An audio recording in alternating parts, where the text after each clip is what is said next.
നിങ്ങളുടെ കുഞ്ഞ് തലയിടിച്ച് വീണതിന് ശേഷം 24 തൊട്ട് 48 മണിക്കൂറിനുള്ളിൽ ഈ ലക്ഷണങ്ങൾ കാണിക്കുകയാണെങ്കിൽ നിങ്ങൾ തീർച്ചയായിട്ടും ഒരു വൈദ്യസഹായം തേടുക, പെട്ടെന്ന് തന്നെ ഹോസ്പിറ്റലിൽ എത്തിക്കുക.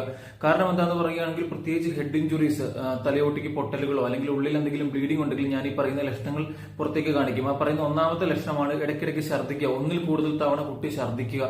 അതുമാത്രമല്ല അബോധാവസ്ഥയിലേക്ക് പോവുക, ബ്ലീഡിംഗ് നിൽക്കുന്നില്ല, തലയിൽ നിന്നുണ്ടാകുന്ന രക്തസ്രാവം നിൽക്കാതെ ബ്ലീഡിംഗ് അമിതമായിട്ട് വരിക.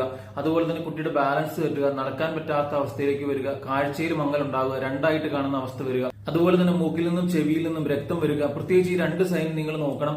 കണ്ണിന് ചുറ്റും ഇതുപോലെ കറുപ്പ് നിറം, അതിനെ റക്കൂൺ സൈൻ എന്നാണ് പറയുന്നത്. അതുപോലെ തന്നെ ചെവിയുടെ പുറകിലും ഇതുപോലെ ഉണ്ടാകുന്ന കരിവാളിപ്പ്, അതിനെ ബാറ്റിൽ സൈൻസ് എന്നാണ് പറയുന്നത്. ഈ രണ്ട് ലക്ഷണങ്ങളും തലയോട്ടിക്ക് ഇതുപോലെ പൊട്ടലുണ്ടെങ്കിൽ ശരീരം കാണിക്കുന്നതാണ്. അതുപോലെ തന്നെ അപസ്മാരം, ഫിറ്റ്സ്, കയ്യിൽ കാലുണ്ടാവുന്ന ബലക്കുറവ്, ഭയങ്കര ക്ഷീണം, ഒട്ടും എണീറ്റ് പോലും നിൽക്കാൻ പറ്റുന്നില്ല, ഇങ്ങനെയുള്ള ലക്ഷണങ്ങളെല്ലാം കുട്ടി തലയിടിച്ചതിന് ശേഷം 24 തൊട്ട് 48 മണിക്കൂറിനുള്ളിൽ കാണിക്കുകയാണെങ്കിൽ നമ്മൾ തീർച്ചയായിട്ടും ഹോസ്പിറ്റലിൽ പോയിട്ട് ചെക്ക് ചെയ്യേണ്ടതാണ്.